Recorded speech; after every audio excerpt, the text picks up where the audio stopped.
odnosno svetog Ivana Pavla II. Koji je izrekao 3. listopada 1998. godine u Mariji Bistrici prigodom beatifikacije blaženog Alojzija Stepinca, u kojim kaže da se tu saželo svo zlo nacizma, u 20. stoljeća saželo svo zlo nacizma, fašizma i komunizma i gdje sva ta tri totalitaristička režima itekako crkva osuđuje. Ali to su poruke nade da smrt nije kraj. To su poruke praštanja i pomirenja i milosrđa.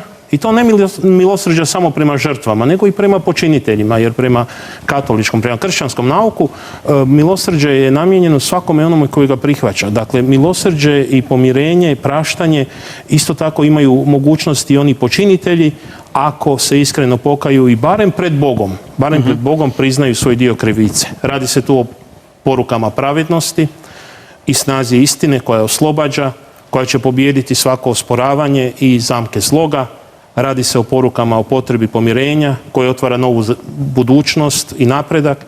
Radi se o porukama koje promiču opće dobro za razliku od partikularnih i često sebičnih interesa pojedinaca i skupina i radi se o porukama potrebe čišćenja spomena na protekle događaje u kojima evo u svjetlu križa i s ključem evanđelja čitamo svoju povijest i sadašnjost, a i molimo za dobru budućnost. A svake osude vrijedan bilo kakav pokušaj manipulacije, dolazi on sa koje god strane. Vi morate o povijesnim temama govoriti iz povijesne perspektive. Sigurno to nehumano, jel? Ali opet to treba staviti to opet u povijesni kontekst. Ne možete gledati kao danas da se neko spali, jel? Dakle, opet gledajte u kontekst kako što se ide dalje, bilo je okrutnije, dalje u povijest, jel? Pa onda u moderno vrijeme imali ste električnu stolicu, to je sve sasvim moderno vrijeme. U Americi sada je to već sa injekcijama i tako da se uspe, tako da nema nikakve boli. Dakle, to je prvo. Mogli bi reći, niko ne kritizira Rimljane. Pa kako su Rimljani izvršavali smrtne kazne? To je strašno bilo na križu, mislim, probijati ruke, noge, to strašna smrt bile. Ali niko ne kaže da su Rimljani bili okrutni, da su bili, ne znam, barbari. Ne, Rimljani su bili najveća civilizacija u povijesti, se hvale. Ja? Židovi su za preljub su kamenovali do smrti, znači ubili su ženu zbog preljuba, za manje sitnice gubilo se ruke, pa ateisti ili pa i protestanti, tako kada govore o inkviziciji, onda, iako se to desilo u srednjem vijeku, oni o tome kada govore kao da se to danas dešava. Dakle, to je prvi neko propagirao nešto što je bilo protiv katoličke vjere, to je bilo protiv države, ali katolička vjera državna religija bila, dakle to se isto mora uzeti u obzir. Drugo, u to vrijeme crkva i država je bilo jedno. Dakle, nije bilo onda sekularna država kao danas. Sekularna država, to se isto krivo, mnogi to tumače. To samo znači da je vlast odvojena od crkve i država da crkva nema udio u vlasti. Samo to znači, ništa drugo, ali to opet je druga tema. Znači, onda je to bilo isto. I onda je katolička vjera bila službena državna religija. I ako ste vi onda širili krivovjerje, onda ste vi isto kao danas rovali protiv države. Znači, to je jednostavno veleizdaja, vi rujete protiv države. I kako svaka zemlja i danas osuđuje one koji rade protiv države, tako je bilo i onda. Znači, to treba uzeti da ne spominjemo brojke, ona kaže 95 miliona pobijeno inkvizicije, pa toliko nije ni živjelo ljudi u Evropi. Znate, problem što ima jako puno, to su na milijone tako antikatoličkih knjiga, koje mnogi ljudi jednostavno gutaju, uopće ne razmišljaju. Pa sada je utvrđeno, arhivi su ti, što se toga tiče, otvoreni u Vatikanu, radili su neki istraživači. Utvrđeno je, ne znam, točne brojke se ne znaju, ali tu možemo reći negdje oko 4000 da je smaknuto putem inkvizicije. A još opet ima razlika, jedno je kad su državni sud i crkveni sud, sve kompletne inkvizicije, oko 300, da, od 12. do 15. stoljeća, 16. Znači 400 godina. A onda još ima jedna velika razlika među crkvena jer su inkvizicije, je to država i crkva bili zajedno, a ste imali crkvene suce i imali ste državne suce i to je opet razlika bila. I često su ovi koji su išli kod državnih sudaca tražili da idu na crkveni sud jer su tamo uvijek bolje prolazili. A da ne kažemo da su, zahvaljujući inkviziciji, da su izumrli Katari, koji i najveći katolički neprijatelji tvrde da su Katari kojim slučajem uzeli maha da bi civilizacija bi nestalo, jer oni su dakle, osuđivali rađanje djece, u stvari slično dženderizmu danas, i čak i ako im se rodilo, znaju su često ubiti to dijete, abortirali svakako. Dakle, to je bila kultura smrti, isto što je danas. Crkva, katolička crkva spaljivanje vještice, to je jedno prazno vjerje, jel tako? Znamo da vještice nema, ali to je prazno vjerje. A to prazno vjerje su donijeli Germani, oni su odavno, i prije što su pokrešeni bili, oni su vjerovali u to. I crkva, službena, ja govorim službene crkve, ja ne kažem da nije bilo i katolika, bilo je kao i uvijek, što je bilo koji su zastranili unutar katoličke crkve, ali službena crkva se stoljećima borila protiv vjerovanja u vještice se drže katolicima. Pa je tako su Germani, iako su oni su prihvatili kršćanstvo, ali su oni dalje vjerovali u te vještice. Prije par 100 godina u Americi su na divljem zapadu, ako si ukrao konja, išao na prvo drvo, su to objesili. To je prije par 100 godina bilo, ja? Vijek. A sad vi uzmite ovaj vijek. Dakle, od danas unazad 100 godina, dakle uzmimo ovaj zadnjih 100 godina, u Sjedinjenim Američkim Državama pogubljeno je, postoji točna evidencija, ali tu je negdje oko 7.000 ljudi. 7.000, znači pod križem i u ime Isusa Krista su ljudi proganjani, vođeni su križarski ratovi, inkvizicija je rađena, pa nikome ne pada na pamet, pa čak ni u komunizmu se nije govorilo u udžbenicima o tome da zbog inkvizicije treba kršćanstvo ili križ treba zabraniti jer se pod njim su se činili zločini. Dakle, ono što se događalo...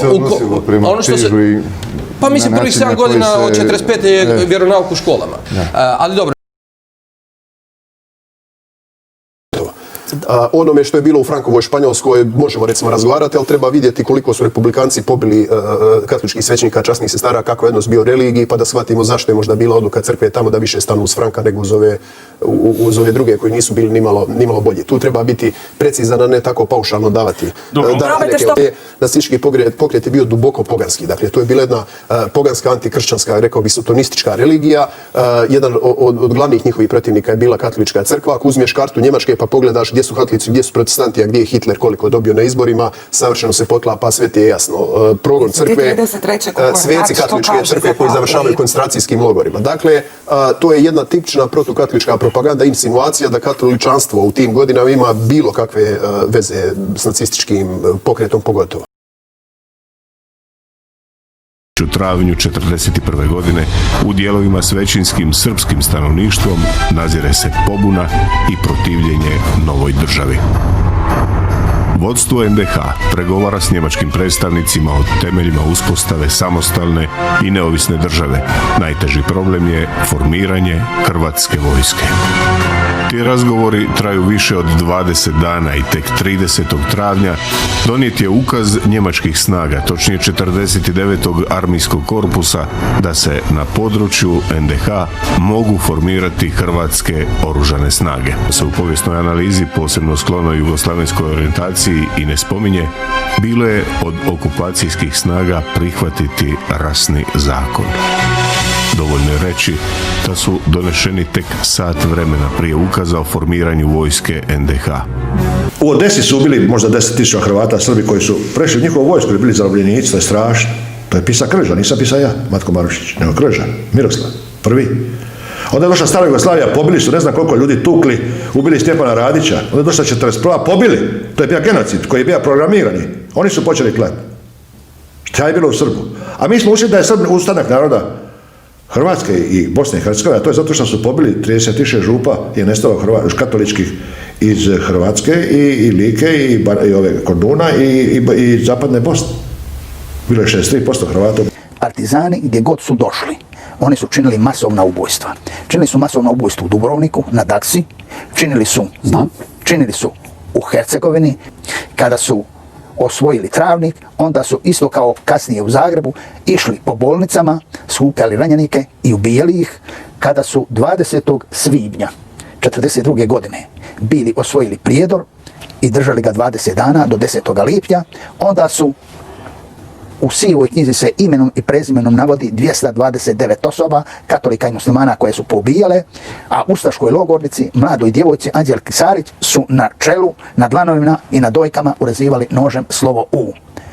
Istrijebili su kasnije, nakon suradnje s četnicima ovih nekoliko župa, zatim župu Udbinu, zatim su istrijebili, uništili župu Gvozdansku i Zrinj, zatim su istrijebili Španovicu i tako dalje. I ima priča moja koja se zove Pospani Sotona, jer on nikad ne spava, ovi radi o zlu, jel? Ovo je zadnji pasus. Samo zadnji mali pasus, jel? Dobro. Ako otklonimo sagu o Sotoni, nema odgovora. Nema ni kraja toj potrebi za revolucijom, za drugčijim svijetom, za svijetom i čovjekom koji ne postoje. To se ne može objasniti nikakvom zavjerom, niti pogreškom, potrebom, ni katarzom, nego samo masovnim gubitkom zdravog razuma, navalom tame usred bijeloga dana, pomračenjem opodne. Znate šta je pomračenje opodne? Mogu li to ispričati? Ajde. To je jedna knjiga od Kesslera, Artura Kesslera, koja me strašno impresionirala. Nije velika knjiga. I on piše o Sovjetskom savezu. I oni su u Sovjetskom savezu, kad je Stalin išao ubijati ove svoje generale, suradnika, koga god išao ubijati, oni su bili fanatični komunisti i oni. Bili odlični ljudi, kao i on, komunisti. I onda je on njih uhapsio i ubio. Ali kako ih je ubio? Sudio ih. A znaš kako ih je sudio? Da su ih nagovorili, ovo je važno čuti, komunisti su nagovorili svoje komuniste koje bi uhapsili da je dobro za komunizam da oni kažu da su bili američki špijuni. I onda bi oni to rekli i oni bi ove ubili. To je pomračenje opodne, to je stvarno pomračenje svijesti i to je istina. I zato se ja napisao tu priču, pomračenje opodne, jer je bila neka pomračna sunca u Splitu, da se ne pričam. I taj komunizam se može objasniti samo pomračenje opodne. Zamisli ti što oni postignu kod komunista. Da on, a nije, kaže da je američki špijun i onda ga ovi ubiju. Jer je američki špijun, a visoki je funkcioner. Da. To je postigao komunizam. Logiku Hegelovu. Pazite sad. To je sad ono najvažnije i najbitnije. Dakle, intelektualna potkaza Lenjina, pratešku filozofiju, jest Hegelova znanost logike. Kojem je on kaže, meni je znanost logika bila na noćnom odmariću. A što je bitna ta znanost logike? Hegel kaže ovo. U revoluciji ljudske glave vrijede kao glavice kupusa. Lenin je vidio tu što sad to znači?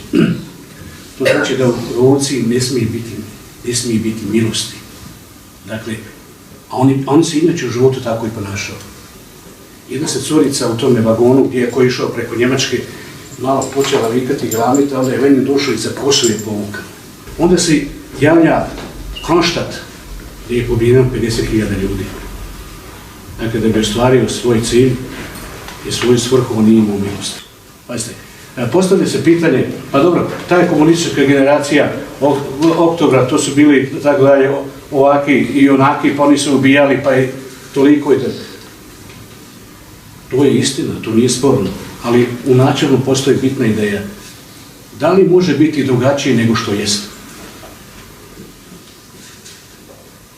Pazite, bez obzira sada, pa, tu kažem da treba podvući, da to treba onda naravno i historijski i sociološki, da svaki ljudski način osuditi. Da li Lešek Kulakovski u historiji marksizma, on je predavao u Londonu, jer nabraja što je socijalizam i onda kaže, sad je nabraja taksativno 10, neko kaže broj 10, socijalizam je nešto dobro. No, demokratski socijalizam je naravno tradicija socijalističkog načina proizvodnje koji se i teorijski, ali i u praksi, dakle kroz real postojeće socijalizme, gdje moramo te real postojeće socijalizme gledati kao zanimljive eksperimente, odvijao na jedan specifičan način.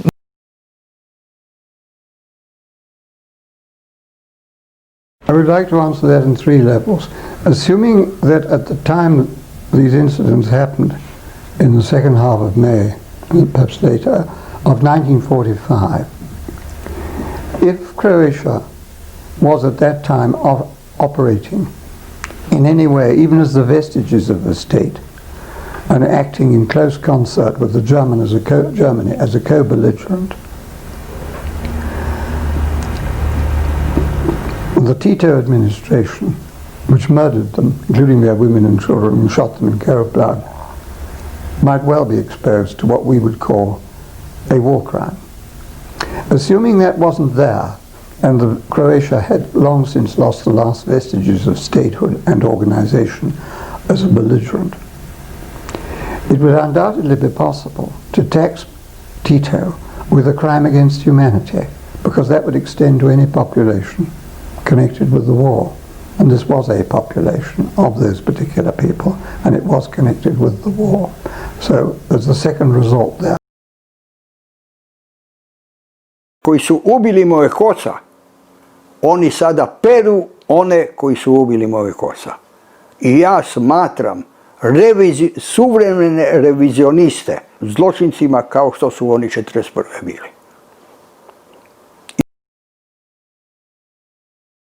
1944. 44. godine. Da. S koliko ste ostali bez oca? Sa godinu i 3 mjeseca. Dakle, 45. 45. Rat je bio gotov? Rat je bio gotov, partizani su ušli u Vukovar i onda su mnoge ljude, među kojima je bio i moj otac koji je bio državni službenik tada, blagajnik na općini, te ljude su jednostavno 12. i 13. travnja odvodili i onda su rekli drugarice, ako nije ništa krivo, on će se vratiti. Međutim, nikada se nije vratio i nikada mi ne znamo nikamo, nikada nismo smjeli niti pitati za njega, za njegovu sudbinu i do današnjega dana mi to ne znamo. Treba prepoznati zločine s jedne i s druge strane i ako je moguće zločine kazniti, mrtve pokopati i onda idemo u večer. Vi znate koliko su četnici ubili muslimana u Drugom svjetskom ratu, koliko Hrvata? Oko 8.000 muslimana, oko 2.000 Hrvata. A koliko su oni ubili Srba? 100.000. On kaže sa svojom jedinicom dođu u srpsko selo, to ima srpsko-muslimansko mešano, jedno drugo treće, i onda dođe jedan njegov narednik na zgarište svoje kuće, uzima lobanje svoje dece i prepozna ih po veličini i ređe ih i potepa im ova Milica i onda uzima kamo ide tamo kolje. I mislim, kako lud čovjek i poludeo je i prosto, i on jeste počinio zločin, ali Majar Bojović meni kaže kako se ja mogu da ga sprečim, mislim. Ovakovi osobni događaji uvijek su bili odlučujući, sudbonosni, jer se nisu mogli niti zaboraviti, niti mimoići, nego su bili čvrsto vezani uz čovjeka kao dio njega samog. Mi koji smo kao djeca dobivali čuške i batine, kojima se je vrijeđao nacionalni ponos, kojima se govorilo da nismo narod, nego neka nesvjesna smjesa, koju su, eto, oni oslobodili, kojima su dali ime, državu, kralja, slobodu i svrstu života. Srbi su nam pred ulaskom ubili oca. Izmrcvarili su ga, prebili i Boga u njemu, kako su znali reći, zatim ga na sami Božić bacili u vodom i polili vodom, da ujutru osvane kao skup smrznutih ostataka tijela jednog snažnog, mladog, čestitog i poznatog čovjeka. To je mogla misliti moja majka, što smo mogli misliti mi, mala djeca. Jednostavno smo htjeli zaboraviti prošlost i osobno sam želio na grobu moga dobroga oca reći da opraštamo njegovim ubojicama i da je naša budućnost najveće zadovoljstvo za sve patnje i tegove prošlosti. I onda dolazi Đurđev tanak i hajdučki sastanak. Dođe nam vijest da je u selu Hrvatski Blagaj na Kordunu zaklana jedna naša obitelj.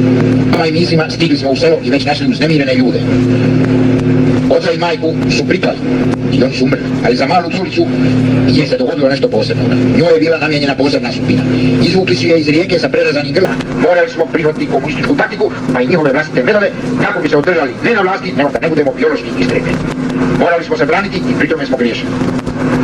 Ako imamo snage da uvidimo i točno budemo znali razlikovati između tih pojmova, onda ćemo moći uzdići se nad sami sebe i svojega pada crpiti snagu za dizanje i iz pogrešaka stvoriti tehničku školu kako pogreške i opet ne bi ponovili.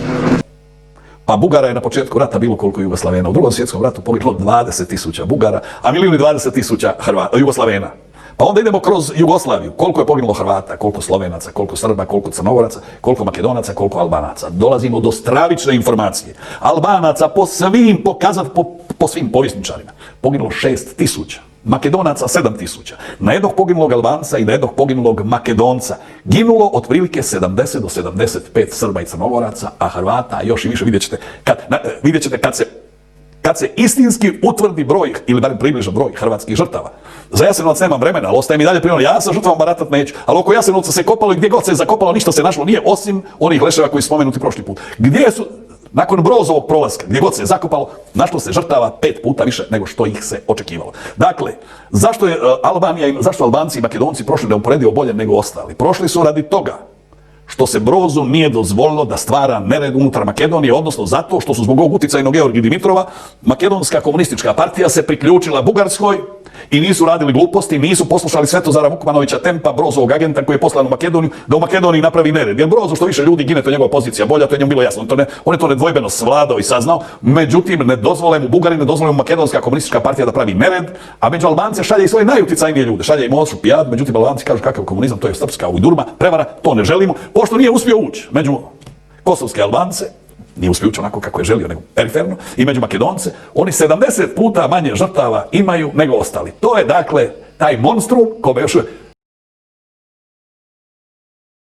Jeste, konačno su pregledani arhivi, konačno je Državna komisija utvrdila nepobitno, to se nalazi na sajtu Ministarstva pravde i Državne komisije, 55.000 ljudi koje je na različite načine stradalo uglavnom bez suđenja. To je danas da ne može biti cifra ispod 55.000 ljudi koji su likvidirani. I ova naša baza koja stoji na sajtu je rehabilitovala... U Srbiji ili u Beogradu?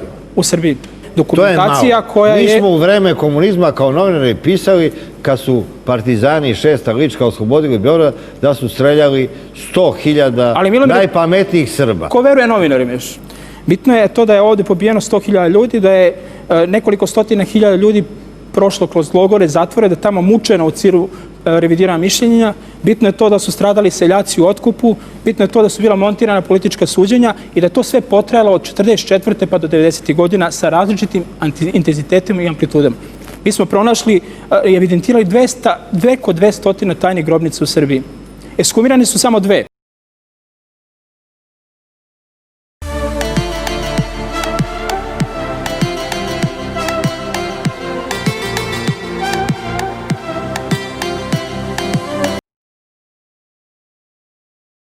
Zajednička karakteristika ustaša i partizana je činjenje zločina. Ja tvrdim i znam da su partizani neuporedivo više zločina učinili nego ustaše. Tek kad su došli ovi nekrsti na čelu s Ratkom Mladićem, koji ne poštuju ništa, koji do juče nisu bili Srbi uopšte, koji je plakao kad je skidao petokraku, koji nikakvog morala nemaju. Kakvi su danas? Jer taj Mladić je oficir postao pod Titom i petokrakom. Nikad se tog nije odrekao. Nikad u crkvu nije ušao dok to nije postalo probitoč. Milošević se nikad nije odrekao komunizma, nikad se nije odrekao jugoslovenstva, nikad se nije odrekao titoizma. Što je pitanje žrtava i ratnih zločina ispolitizovano, duboko ispolitizovano i zato što organizacije danas koje se, nažalost, najčešće time bave su koncentrisane na zločine u posljednjim ratovima. Ja mislim da bez principijalnog odnosa prema zločinima i žrtvama bilo koje vrste, znači da li su nastali iz ideoloških razloga, iz nacionalnih, verskih pobuda, ako se prema njima jednako ne odredimo i jednako ih osudimo. Mi smo ušli u Jugoslaviju sa najmanjim stepenom međusobne mržnje. Što smo duže živjeli zajedno, više smo se mrzili. I Hrvati iz nas, i mi iz njih izvlačili smo najgore. I do te mere smo se pokvarili u međusobnoj mržnji.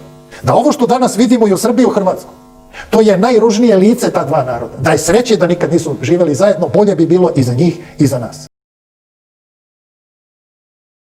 Spomenuli smo ova dva stratega Vegecija i Klauzevića, gdje oni kažu ovako, načelo propisuju, da je najveća etika ratovanja ako protivniku ostavite slobodu djelovanja. A mi smo sa ovim protivniku ostavili slobodu djelovanja, evo vam putevi spasite živote, jer vas vaša politika hoće žrtovati, mi to nećemo učiniti, spasite svoje živote, a ako ste vi ostati boriti se, mi smo tu pa ćemo se boriti onako hoće.